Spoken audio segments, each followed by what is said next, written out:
दोस्त आज हम ये चैप्टर नंबर 2 यानी अध्याय 2 का मतलब ये 6 क्लास के ज्योग्राफी का बारे में पढ़ेंगे। ये चैप्टर नंबर 2 है और ये है इसकी मतलब चैप्टर का क्या नाम है, पृथ्वी एवं उसकी गतियाँ। मतलब पृथ्वी तो है ही एक ग्रह और उसकी गतियाँ क्या है, ठीक है, ये सब आज पढ़ेंगे इस क्लास में।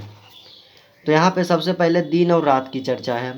तो शीला ने अपने जन्मदिन पर, ठीक है, यहाँ पे क्लियर हो रहा है ना, शीला ने अपने जन्मदिन पर अपनी सहेली मीरा को बुलाया। ठीक है, शीला ने क्या किया, अपने जन्मदिन पर सहेली मीरा को बुलाया।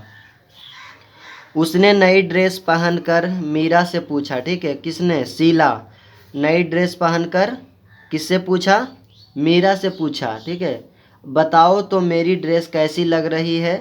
मीरा बोली, मुझे तुम्हारी ड्रेस, जो पूरी ड्रेस है, ठीक से दिखाई नहीं दे रही। ठीक है, शीला को लगा उसकी इतनी अच्छी ड्रेस उसकी सहेली देख नहीं पा रही, वह क्या करे। मतलब कि उसको, शीला को ऐसा लगा कि इतना अच्छा ड्रेस है, उसकी सहेली देख नहीं पा रही, वह क्या करे। ठीक है, तो अब यह बोल रहा है कि इन दोनों की बातें शीला के बड़े भाई राजीव सुन रहे थे। ठीक है, शीला के बड़े भाई शायद आसपास में ही होंगे उसके, तो इन दोनों की बात जो है वो सुन रहे थे। दोनों को अपने पास बुलाकर उन्होंने कहा, ठीक है, दोनों को क्या किया, अपने पास बुलाया और उन्होंने कहा, शीला तुम प्रकाश में जाओ और गोल घूम जाओ। ठीक है, प्रकाश में जाओ और गोल घूम जाओ। शीला ने वैसा ही किया। ठीक है, शीला ने क्या किया, वैसा ही किया, प्रकाश में गई और गोल घूम गई, जिससे मीरा को उसकी पूरी ड्रेस प्रकाश में दिखाई देने लगी। ठीक है, जिससे क्या हुआ, जब वो प्रकाश में गई और घूम, मतलब कि ऐसे ऐसे तो मतलब एक ही साइड दिखाई दिया, ऐसे घूम के दिखाई दिया तो पूरा दिखाई दिया। ठीक है, तो जिससे मीरा को क्या हुआ, उसकी पूरी ड्रेस प्रकाश में दिखाई देने लगी। ठीक है, वह बोल उठी, तुम्हारी ड्रेस, यहाँ पे है, तुम्हारी ड्रेस तो बहुत सुंदर है। ठीक है, तुम्हारी ड्रेस तो बहुत सुंदर है। राजीव ने कहा, जब किसी वस्तु पर प्रकाश पड़ता है, क्या होता है, जब किसी वस्तु पर प्रकाश पड़ता है तो वह वस्तु स्पष्ट, क्लियर, ठीक है, स्पष्ट मतलब क्लियर दिखाई देती है। जब किसी वस्तु पर क्या होता है, प्रकाश पड़ता है तो वो वस्तु क्लियर दिखाई पड़ता है। जैसे मान लिया जाए यहाँ से, जैसे अभी यहाँ पे लाइट आ रहा है, जैसे हम ऐसे कुछ इस तरह से ऐसा किए तो क्या हुआ, लाइट मतलब गायब हो गया, लेकिन जब ऐसे प्रकाश आ गया यहाँ पे तो क्या हुआ, क्लियर दिखने लगा, स्पष्ट साफ दिखने लगा। तो उसी तरीक़ा से होता है कि जब किसी वस्तु पर प्रकाश पड़ता है तो वह वस्तु स्पष्ट दिखाई देता है। ठीक है, अब यहाँ से देखते हैं कि पृथ्वी का घूमना। ठीक है, पृथ्वी का क्या है, घूमना।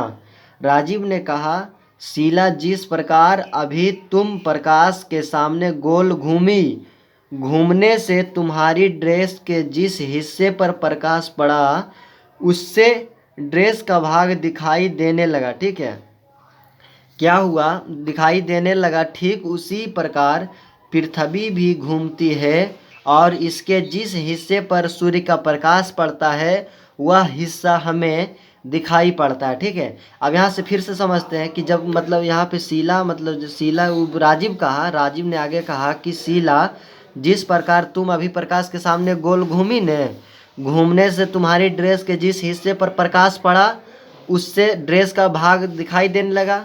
ठीक उसी प्रकार क्या होता है, पृथ्वी भी घूमता है और पृथ्वी के जिस हिस्से पर प्रकाश पड़ता है, पृथ्वी के जिस हिस्से पर सूर्य का प्रकाश पड़ता है वह हिस्सा हमें दिखाई पड़ता है। ठीक है, वहाँ दिन होता है, जहाँ पे प्रकाश पड़ता है वह क्या होता है, दिन होता है, और जहाँ प्रकाश नहीं पड़ता है वहाँ दिखाई नहीं पड़ता है, अर्थात वहाँ रात होती है। ठीक है, पृथ्वी को इस तरह का एक चक्कर पूरा करने में 24 घंटे का समय लगता है। ठीक है, जहाँ यहाँ पे ये बता रहा था कि प्रकाश का, सूर्य का प्रकाश पृथ्वी के जिस भाग पर पड़ता है, जिस हिस्से पर पड़ता है वहाँ पे प्रकाश आ जाता है और अर्थात वहाँ दिन होता है।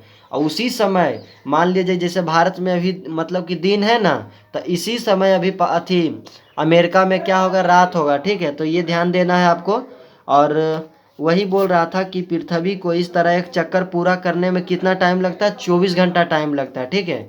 तो पृथ्वी की इस गति को हम घूर्णन गति या दैनिक गति कहते हैं, क्योंकि एक दिन में घूर लेता है, इसलिए इसको हम दैनिक गति, द से दैनिक याद रखेंगे, दिन से, ठीक है। अब घूर्णन गति ये 24 घंटा में जो घूम लेता है, इस वजह से इसको हम क्या बोलते हैं, घूर्णन गति बोलते हैं, ठीक है। इसी गति के कारण दिन और रात होते हैं, इसी गति के कारण क्या होते हैं, दिन और रात होते हैं। अब यहाँ पे देख सकते हो दोस्त कि क्या यहाँ पे दैनिक गति के कारण ही क्या होते हैं, दिन और रात होता है। इस गति के कारण ही दिन और रात होते हैं। किस गति के कारण, तो घूर्णन गति या दैनिक गति एक ही को बोलते हैं, ठीक है। जो 24 घंटे में एक चक्कर पूरा कर लेता है पृथ्वी, तो इसको ही क्या बोलते हैं, घूर्णन गति या दैनिक गति, ठीक है। इसी गति के कारण क्या होते हैं, दिन और रात होते हैं। राजीव उठा और अलमारी के ऊपर रखे ग्लोब को लेकर आया।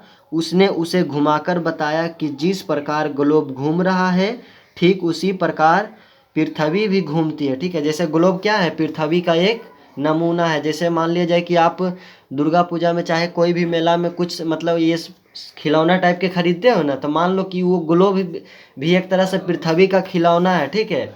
जैसे मतलब गाड़ी उड़ी खरीदते हो ना मतलब मेला में, तो जैसे कैसे बड़ा गाड़ी रहता है, उसका एक छोटा सा नमूना रहता है, उसका टाइप दिखाया गया रहता है कि इस तरह से रहता है। ठीक उसी प्रकार ग्लोब जो है पृथ्वी का एक खिलौना है, ठीक है। तो वहीं पे मतलब बताया हुआ रहता है कि इधर ये देश है, इधर ये महादेश है, तो उसको ऐसे मतलब घुमाते हैं, ठीक है।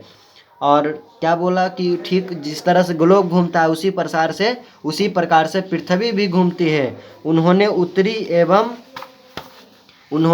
एवं दक्षिणी, यहाँ पे क्लियर हो रहा है ना, उत्तरी एवं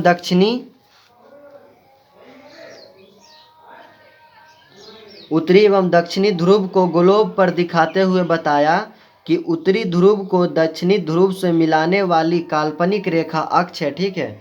उत्तरी ध्रुव को दक्षिणी ध्रुव से मिलाने वाली रेखा क्या कहलाती है, अक्ष कहलाती है। और ये जो रेखा है ये काल्पनिक रेखा है। कैसी रेखा है, काल्पनिक। ये कोई वास्तव रेखा पृथ्वी पर नहीं है, बस ये पढ़ाई के अध्ययन के लिए, अध्ययन की सुविधा के लिए, पढ़ाई की सुविधा के लिए बस ये रेखा मतलब खींचा गया, लेकिन पृथ्वी पर खींचा गया ऐसा बात नहीं है। बस ये पढ़ाई के लिए, अध्ययन की सुविधा के लिए बस ये बताया गया कि ये काल्पनिक रेखा, ठीक है। उत्तरी ध्रुव और दक्षिणी ध्रुव को मिलाने वाली रेखा को क्या बोलते हैं, अक्ष बोलते हैं। पृथ्वी अपने अक्ष पर घूम रही है, ठीक है। पृथ्वी क्या हो रही है, अपने अक्ष पर घूम रही है। अभी जस्ट मैं बताता हूँ कि अक्ष क्या होता है।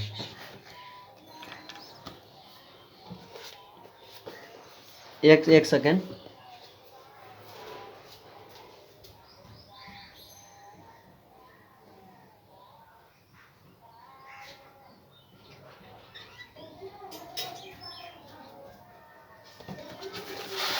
अब यहाँ पे देख सकते हो, जस्ट एक सेकेंड। जैसे मान लिया जाए पृथ्वी तो जियोड है, लेकिन फिर भी गोल टाइप के मान लीजिए इस प्रकार है, ठीक है। अब यहाँ पे देखियो, ये बीचों बीच क्या है, पृथ्वी के बीचों बीच 0 डिग्री बोल सकते हो इसी को भूमध्य रेखा भी बोल सकते हो। कौन रेखा, भूमध्य रेखा। भूमध्य रेखा, इसी को हम बोल सकते हैं विषुवत रेखा, इसी को बोलते हैं इक्वेटर, ठीक है। इक्वेटर, विषुवत रेखा, भूमध्य रेखा, 0 डिग्री, ठीक है। मतलब सब इसी को हम बोलते हैं क्योंकि बीचों बीच से गुजरता है। उसके बाद यहाँ पे 23.5 डिग्री है, 23.5 डिग्री, और यहाँ इसमें भी 27 डिग्री। अब देखो ये विषुवत रेखा है ना, इसके ऊपर जितना भी है, इसके ऊपर ये सब जितना भी है, ये क्या कहलाता है, उत्तरी ध्रुव, ठीक है। और ये क्या कहलाता है, विषुवत रेखा से नीचे देखो नक्शा में क्या है कि ऊपर में उत्तर कहलाता है, उत्तर, नीचे दक्षिण, इधर पूर्व, इधर पश्चिम।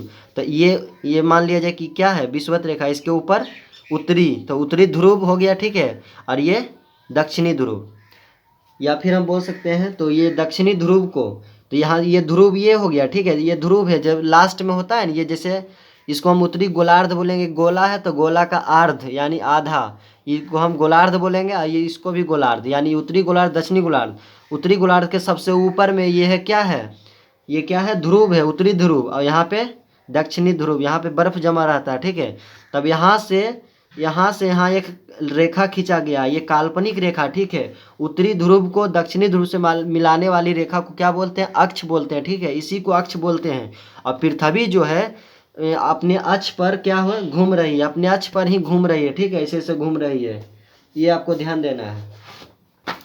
अब यहाँ पे देखते हैं कि पृथ्वी क्या है, अपने अक्ष पर घूम रही है, लेकिन पृथ्वी पर ग्लोब की तरह उत्तरी ध्रुव से दक्षिणी ध्रुव को मिलाने वाली कोई छड़ी या रेखा नहीं होती, ठीक है। अभी जस्ट बताए थे न कि उत्तरी ध्रुव और दक्षिणी ध्रुव को जो मिलाने वाली रेखा को अक्ष बोल रहे हैं, वो वास्तव में पृथ्वी पर नहीं है, सिर्फ अध्ययन की सुविधा के लिए किया गया, ठीक है। पृथ्वी उत्तरी ध्रुव से दक्षिणी ध्रुव को मिलाने वाली कोई छड़ी या रेखा नहीं होती, यह एक काल्पनिक रेखा है। ग्लोब को दिखाते हुए उन्होंने बताया कि ग्लोब पृथ्वी का नमूना है। क्या है? पृथ्वी का नमूना है, एक तरह से पृथ्वी का खिलौना है। इसलिए ग्लोब अपने अक्ष पर सीधी नहीं खड़ी रहकर एक ओर झुकी हुई है, क्योंकि पृथ्वी अपने अक्ष पर 23.5 डिग्री झुकी हो। कितना डिग्री झुकी हुई है? 23.5 डिग्री झुकी हुई है। पृथ्वी जो है इस तरह से एकदम सीधा नहीं है, हल्का सा ऐसे इस टाइप से है, मतलब जो यहाँ पे होना चाहिए ना अक्ष है ना, तो ये थोड़ा सा मतलब ये लाइन होके इधर है, ठीक है। इस तरह से पृथ्वी है, ठीक है। मतलब कि ये जो थोड़ा सा ऐसे थोड़ा सा कर्व टाइप, मतलब जैसे मान लीजिए कि ऐसे सीधा मान लीजिए इसको पृथ्वी, तो ये पृथ्वी है ना, तो थोड़ा सा इस टाइप से मतलब थोड़ा सा 23.5 डिग्री झुकी हुई है। बस आज यही तक, उसके बाद कल से आगे यहाँ से होगा।